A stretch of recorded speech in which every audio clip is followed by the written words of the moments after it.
Assalamu alaikum my dear students, my name is Mohammad Raheel Sabar, your biology tutor for grade 12. So आज के इस lecture में हम discuss करने जा रहे हैं एक्सक्रीशन इन प्लांट्स, यानी हम आज के लेक्चर में ये डिस्कस करने जा रहे हैं कि किस तरह एक्सक्रीशन का प्रोसेस प्लांट्स में परफॉर्म होता है। आखिर वो कौन कौन से कंपोनेंट्स हैं जो प्लांट जो है वो यूज़ करेगा टू रिमूव एक्सक्रीटरी प्रोडक्ट्स। आज के लेक्चर में हम ये भी देखेंगे कि प्लांट्स के अंदर कौन कौन से वेस्ट प्रोडक्ट्स हैं। बेसिकली अगर हम बात करें प्लांट्स की, तो प्लांट्स में प्रॉपर एक्सक्रीटरी सिस्टम नहीं होता, तो प्रॉपर रेलिवेंट ऑर्गन्स भी मौजूद नहीं होते। लेकिन ये प्रोसेस बहुत ज़्यादा इंपॉर्टेंट है, क्योंकि एक्सक्रीटरी प्रोडक्ट्स को अगर बॉडी से रिमूव ना किया जाए तो वो बॉडी में एक्यूमुलेट होकर बॉडी को टॉक्सिक बना देते हैं, जिससे जान के जाने का भी खतरा होता है। तो आज के लेक्चर में हम देखेंगे कि आखिर प्लांट किस तरह अपने डिफरेंट पार्ट्स को यूज करता है for the removal of waste products. तो इन तमाम चीज़ों को समझने के लिए आइए चलते हैं लाइट बोर्ड की तरफ। बिस्मिल्लाहिर्रहमानिर्रहीम। स्टार्ट करने जा रहे हैं 15.6। सो 15.6 में हमारा टॉपिक है excretion. So let's start to explain excretion. Excretion is all about removal of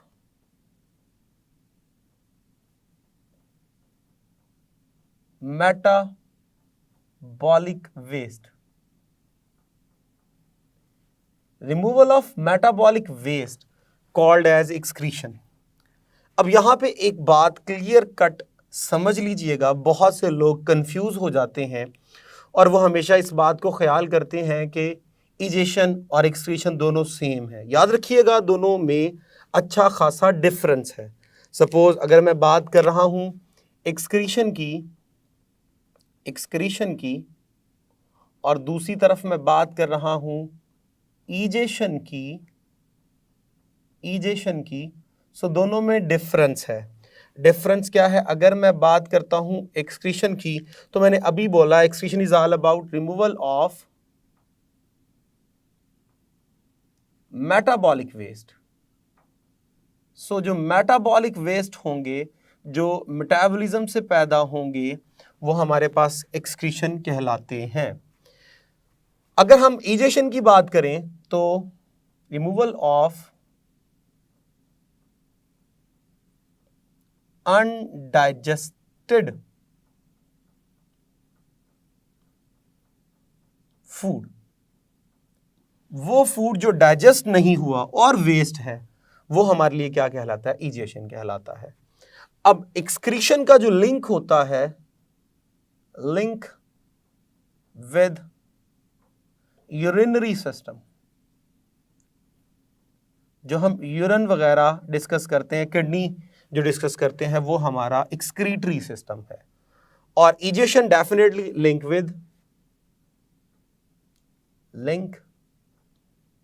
with गट, इसका ताल्लुक गट के साथ है। गट के अंदर जो चीज अब्जॉर्ब हो गई वो एसेंशियल सब्सटेंसेस थी, और जो चीज़ हमारे लिए वेस्ट है उनको बॉडी से क्या करवा दिया जाएगा? रिमूव कर दिया जाएगा। अभी जब ये अब्जॉर्ब होंगी, तो अब्जॉर्ब होने के बाद बॉडी में जाके उनके ऊपर हर सेल के अंदर मेटाबॉलिज्म होगा, जो वेस्ट बनेगा वो रिमूव किया जाएगा। अब की बार वो जो होगा वो एक्सक्रीशन होगा, जबकि डाइजेशन के दौरान जो चीज़ डाइजेस्ट हो गई it will become the part of the body, और जो डाइजेस्ट नहीं हुई उसको रिमूव किया जाएगा, वो इजेशन होता है। तो दोनों में क्लियर कट हमारे पास क्या है? डिफरेंस है। एक्सक्रीशन में हमारे पास बॉडी में डाइजेशन के बाद एक्सक्रीशन शुरू होती है। अब बॉडी में हमारे पास सपोज कीजिए बॉडी को कार्बोहाइड्रेट सप्लाई किया गया, क्योंकि आपकी जो एक्सक्रीशन होती है वो डिपेंड हो रही होती है आपकी डाइट के ऊपर, क्योंकि वो मैंने अभी बोला वो मेटाबॉलिक वेस्ट है, और मेटाबॉलिज्म में हमेशा डिफरेंट सब्सटेंसेस को क्या किया जाता है? ब्रेक किया जाता है। सपोज कीजिए आपने कार्बोहाइड्रेट रिसीव की, सपोज कीजिए आपने जो है वो लिपिड फूड में रिसीव की, या सपोज कर लीजिए आपने प्रोटीन रिसीव की, या जो आपने खाना खाया वो इन्हीं तीनों चीज़ों का क्या था? कॉम्बिनेशन था। आमतौर पे फूड के तौर पे यही चीज़ें यूज़ होती हैं। अब जब ऑक्सीजन की प्रेजेंस में इनको ब्रेक किया जाएगा, तो यहाँ पे आपके पास पैदा होगा CO2, H2O प्लस एनर्जी। यहाँ पे भी आपके पास पैदा होगा CO2 H2O प्लस एनर्जी, और यहाँ आपके पास पैदा होगा CO2 H2O NH3 plus energy. तो ये हमारे पास जो है, ये आपके पास जो है वो इक्वेशंस बनेंगी। अब इन इक्वेशंस को अगर आप गौर से देखें तो यहाँ पर ये जो CO2 है और अमोनिया, ये सारी बॉडी में क्या है, वेस्ट प्रोडक्ट है, क्योंकि ये मेटाबॉलिज्म के दौरान पैदा हुए और इनको एज ए वेस्ट बॉडी से क्या किया जाता है, रिमूव किया जाता है। हाँ, पानी जितना ज़रूरी बॉडी के लिए होगा वो रख लिया जाएगा, बाकी बॉडी को वेस्ट के तौर पे क्या कर दिया जाएगा, रिलीज कर दिया जाएगा। CO2 भी बॉडी के लिए जो है वो क्या है, एक मेटाबॉलिक वेस्ट है, इसको बॉडी से क्या कर दिया जाएगा, रिमूव कर दिया जाएगा। अमोनिया इंतहाई टॉक्सिक सब्सटेंस है, बहुत ही टॉक्सिक सब्सटेंस, ये हमारे पास नाइट्रोजनस वेस्ट है। जब भी हम एक्सक्रीशन की बात करते हैं तो याद रखिएगा, इसमें हम कहते हैं कि मोस्टली ये क्या होते हैं, मोस्टली ये होते हैं नाइट्रोजनस वेस्ट, मोस्टली ये नाइट्रोजनस वेस्ट होते हैं। तो जब ये नाइट्रोजनस वेस्ट होते हैं तो ये फिर हमेशा पैदा होते हैं फ्रॉम प्रोटीन, क्योंकि हमारी डाइट में प्रोटीन के अंदर जो है वो नाइट्रोजन शामिल होती है। तो हमारी बॉडी के अंदर अमोनिया जो है ये मोस्ट टॉक्सिक सब्सटेंस कंसीडर होता है, जिसको फॉरेन बॉडी से रिमूव किया जाता है। तो ये मेटाबॉलिज्म से जो हमारे पास CO2 H2O और अमोनिया पैदा हो रही हैं, ये सारे के सारे क्या हैं, मेटाबॉलिक वेस्ट हैं, और इनको बॉडी से रिलीज करना हमारे पास क्या कहलाता है, एक्सक्रीशन कहलाता है। अब देख लीजिए, एक्सक्रीटरी प्रोडक्ट की जो नेचर है वो डिपेंड कर रही है हमारी डाइट के ऊपर, जो हम फूड रिसीव कर रहे हैं। अब ये तो था एनिमल के केस में जब आप रेस्पिरेशन कर रहे हो, या प्लांट के केस में जब आप रेस्पिरेशन कर रहे हो। इसके अलावा अगर मैं देखूं तो प्लांट में एक मैकेनिज्म होता है फोटोसिंथेसिस, एक मैकेनिज्म होता है जिसे हम फोटोसिंथेसिस कहते हैं, जिसमें हम पढ़ते हैं जी CO2 6H2O in the presence of sunlight, in the presence of chlorophyll C6H12 और 6 रिसीव होता है, प्लस साथ हमें ऑक्सीजन जो है वो भी क्या होती है, रिसीव होती है। अब यहाँ पे ये पूरे प्रोसेस के दौरान ये जो चीज़ बनी है ये ग्लूकोज है और ये फूड है, जबकि ये जो चीज़ बनी है ऑक्सीजन, ये प्लांट के अंदर मेटाबॉलिक वेस्ट है, जिसको क्या करते हैं, प्लांट्स रिलीज कर देते हैं, और इसी मेटाबॉलिक वेस्ट को फिर हम यूज़ कर लेते हैं, और हम यूज़ करके जो है वो इससे रेस्पिरेशन परफॉर्म करते हैं। और जब हम रेस्पिरेशन परफॉर्म करते हैं तो ये ऊपर हम मेंशन कर चुके हैं कि इस तरह चीज़ें पैदा की जाती हैं और उनको क्या किया जाता है, यूज़ किया जाता है। आइए जी, इसी के साथ हम शुरू करते हैं most important topic, which is excretion in plants. Plants में एक्सक्रीशन, सो प्लांट डेफिनेटली मेटाबॉलिज्म परफॉर्म करेगा। मेटाबॉलिज्म के दौरान डिफरेंट वेस्ट प्रोडक्ट्स बनेंगी, उन वेस्ट प्रोडक्ट्स को रिलीज करना क्या कहलाएगा, एक्सक्रीशन कहलाएगा। तो अगर मैं प्लांट की बात करूं तो प्लांट में जो मेटाबॉलिक वेस्ट बनते हैं, मेटाबॉलिक वेस्ट वो होते हैं जी mostly CO2, O2, water and organic and inorganic salts. ये डिफरेंट जो हैं वो क्या बनते हैं जी, कंपाउंड्स बनते हैं, डिफरेंट सब्सटेंस बनती हैं जो कि मेटाबॉलिक वेस्ट कंसीडर होती हैं। अब प्लांट के अंदर इनको रिलीज करना डेफिनेटली एक्सक्रीशन कहलाता है, लेकिन प्लांट में कोई एक्सक्रीटरी सिस्टम प्रॉपर नहीं होता, क्योंकि प्लांट में कोई प्रॉपर एक्सक्रीटरी ऑर्गन मौजूद नहीं होता। तो फिर प्लांट किस तरह इन चीज़ों को रिलीज करता है, रिलीज करना तो ज़रूरी है, क्योंकि ये सारे टॉक्सिक सब्सटेंसेस हैं, अगर बॉडी में एक्यूमुलेट होती रहेंगी तो ये बॉडी के लिए बड़ा टॉक्सिक अफेक्ट रखेंगी।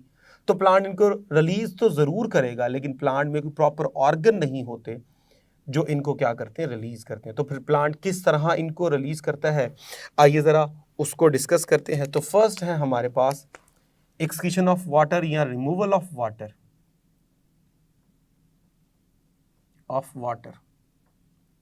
तो वाटर की रिमूवल कैसे होगी? अब प्लांट के अंदर अगर हम डिस्कस करें तो जो वाटर है, वाटर फॉर्म ड्यूरिंग रेस्पिरेशन, एक तो रेस्पिरेशन में पानी पैदा हुआ, दूसरा अब्जॉर्ब फ्रॉम सॉइल, दूसरा सॉइल से अच्छा खासा पानी क्या कर लिया गया, अब्जॉर्ब कर लिया गया। अब इन दोनों कंडीशंस की वजह से वाटर विल बिकम एक्सेस, ये लीजिए पानी ज्यादा हो गया। अब इसके लिए कौन सा मैकेनिज्म अडॉप्ट किया जाएगा? तो इसके लिए अडॉप्ट किया जाएगा नंबर 1 ट्रांसपायरेशन, प्लांट ट्रांसपायरेशन शुरू कर देता है। नंबर 2 कुछ प्लांट ग्यूटेशन यूज करते हैं।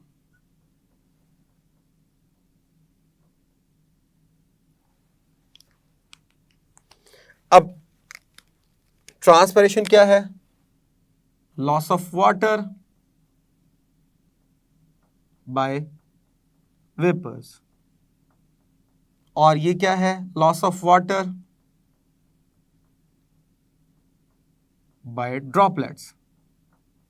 तो कतरों की शक्ल में पानी रिलीज करना, वो आपके पास ग्यूटेशन कहलाता है। और जब आप बात कर रहे हैं कि वाटर को रिलीज किया जा रहा है बाय वेपर्स, तो वो हमारे पास क्या कंसीडर होता है? वो ट्रांसपायरेशन कंसीडर होता है। तो ये दो मैकेनिज्म अडॉप्ट किए जाते हैं for the removal of H2O।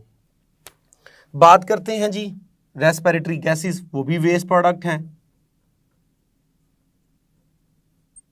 Gases या आप कह सकते हो CO2 एंड O2 रिमूवल।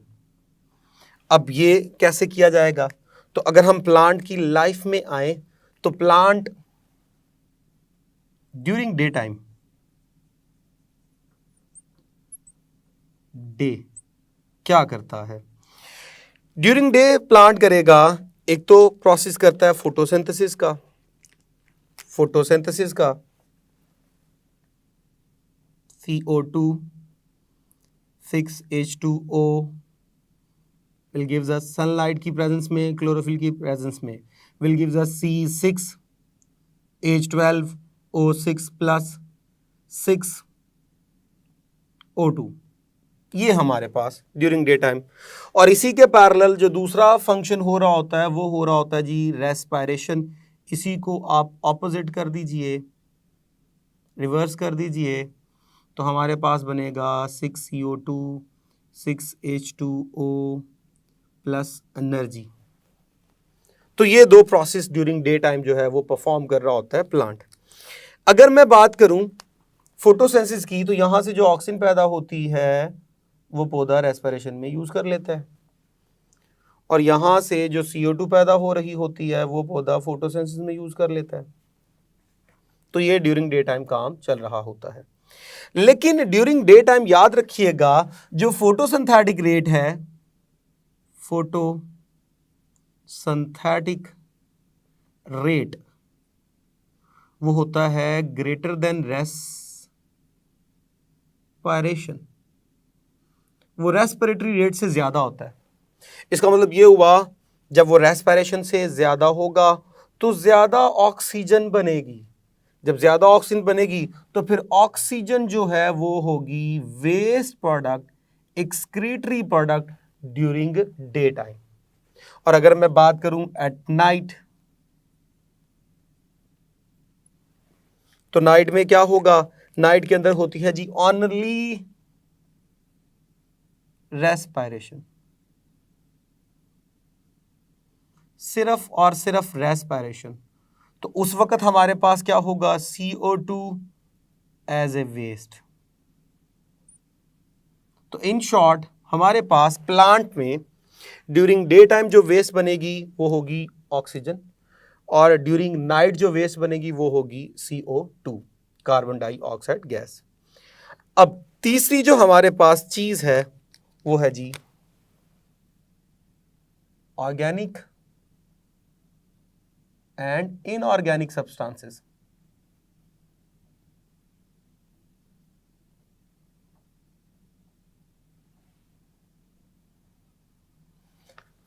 अब जो डिफरेंट ऑर्गेनिक और इनऑर्गेनिक सब्सटेंसेस बनेंगी, यूरिया वगैरह, यूरिक एसिड वगैरह, उनको रिमूव करने के लिए प्लांट जो है वो क्या यूज़ करता है? डेफिनेटली मैंने कहा कि प्लांट्स के अंदर कोई प्रॉपर ऑर्गन मौजूद नहीं होते, कि प्रॉपर जो है वो सिस्टम मौजूद नहीं होता। तो आज आके जो ज़रूरी चीज़ें हैं उन्हीं को ये यूज़ करता है ताकि इन वेस्ट को स्टोर करे या इन वेस्ट को रिमूव करे। अब क्या होगा, अगर मैं सिंगल सेल की बात कर रहा हूँ तो सिंगल सेल जो है contain large vacuole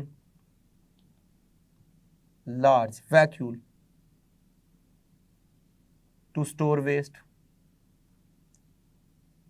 जरूरी नहीं वेस्ट ही स्टोर हो, वैक्यूल में बड़ी एसेंशियल सब्सटेंसेस भी स्टोर होती हैं, लेकिन जब वेस्ट बढ़ता जाएगा तब प्लांट मजबूर है कि अपना कुछ वेस्ट जो है वो अपने वैक्यूल में क्या कर लेता है, स्टोर कर लेता है। इसके अलावा सम वेस्ट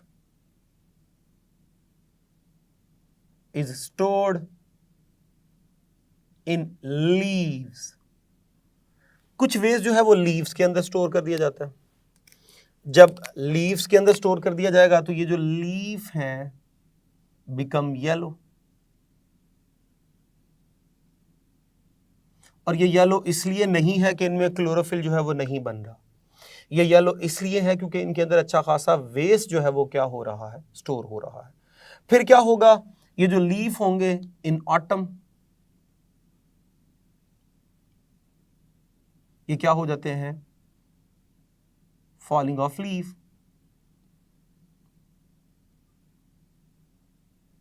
ये लीफ गिरना शुरू कर देते हैं।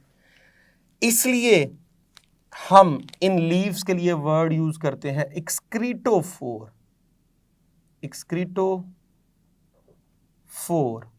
एक्सक्रीटो मीन एक्सक्रीट करने वाले, फोर कहते हैं स्ट्रक्चर को, सो एक्सक्रीटोफोर मीन एक्सक्रीट करने वाले स्ट्रक्चर। अब ये येलो लीव्स जब गिरेंगे तो इससे होता क्या है, प्लांट जो होगा get rid from waste.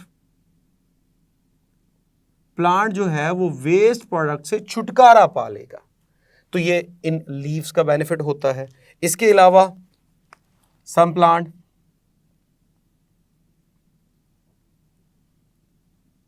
store their waste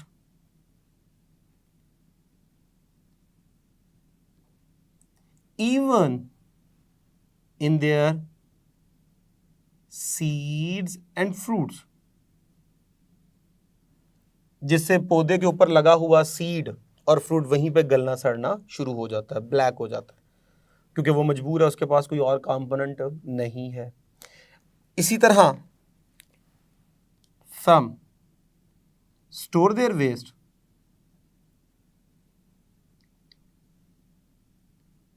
in their stem, तो स्टेम का जो जाइलम होगा वहां अच्छा खासा वेस्ट जो है वो क्या हो जाएगा, स्टोर हो जाएगा। इसकी बेस्ट एग्जांपल है इबनी। जब इसकी लकड़ी को आप काटते हो तो आपको नजर आता है वो दरमियान से बहुत ज्यादा ब्लैक होती है, तो ब्लैक होने की वजह क्योंकि वहां अच्छा खासा जो है वो वेस्ट क्या हो चुका है, एक्यूमुलेट हो चुका है। इसी तरह some plant store their waste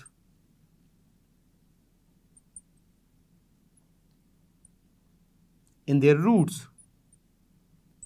roots में वो क्या कर लेते हैं, वेस्ट स्टोर कर लेते हैं। अब ये बड़ा एक इंपॉर्टेंट जो है वो पॉइंट है, जब वो रूट्स में यूज कर लेते हैं, रूट्स में स्टोर कर लेते हैं अपने इन वेस्ट को, तो फिर ये जो केमिकल है एक्ट्स एज केमिकल वेपन्स। फिर इनको यूज किया जाता है एज ए केमिकल वेपन्स। अब केमिकल वेपन्स के तौर पे कैसे यूज किया जाएगा, इनके ये जो केमिकल्स हैं ये फिर उनको रिलीज करते हैं। जब ये रिलीज करते हैं तो इनसे ये रिपेल करते हैं, रिपेल पेस्ट्स, इंसेक्ट्स, तो इस तरह वो इनको डैमेज नहीं कर पाते। तो ये वेपन्स के तौर पे क्या होते हैं, यूज होते हैं। इनकी बेस्ट एग्जांपल है आपके पास कॉनिफर।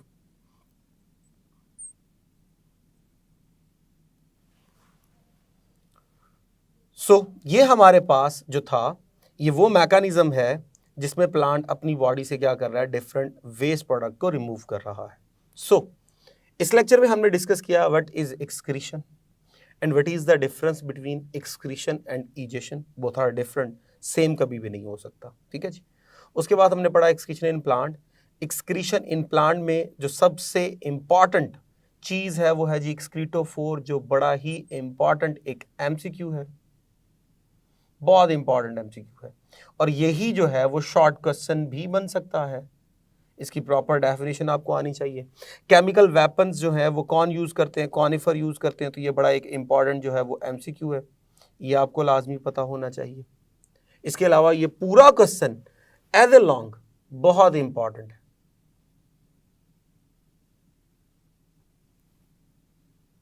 सो इस तरह हमने इस लेक्चर में एक्सक्रीशन को डिस्कस किया और एक्सक्रीशन इन प्लांट को डिस्कस किया, और जो इंपॉर्टेंट शॉर्ट क्वेश्चन और लॉन्ग क्वेश्चंस बनते थे मैंने वो भी आपको एक्सप्लेन कर दिया। सो डियर स्टूडेंट्स, आज के लेक्चर में हमने डिस्कस किया एक्सक्रीशन इन प्लांट्स। ये जो टॉपिक है ये लॉन्ग के तौर पे बहुत ही इंपॉर्टेंट है, सो इसे आपने लॉन्ग के पॉइंट ऑफ व्यू से लर्न करना है।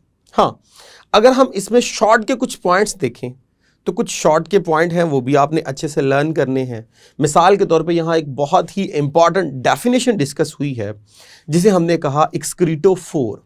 ये डेफिनेशन बहुत दफ़ा पास पेपर्स में पूछी जा चुकी है, इसको आपने अच्छे से लर्न करना है। इसके अलावा अगर हम बात करें तो लास्ट पे हमने एक बात की कि कुछ प्लांट्स हमारे पास ऐसे होते हैं जो केमिकल वेपन्स के तौर पे जो है वो अपनी बॉडी को प्रोटेक्ट कर लेते हैं बाय रिलीजिंग वेस्ट प्रोडक्ट्स।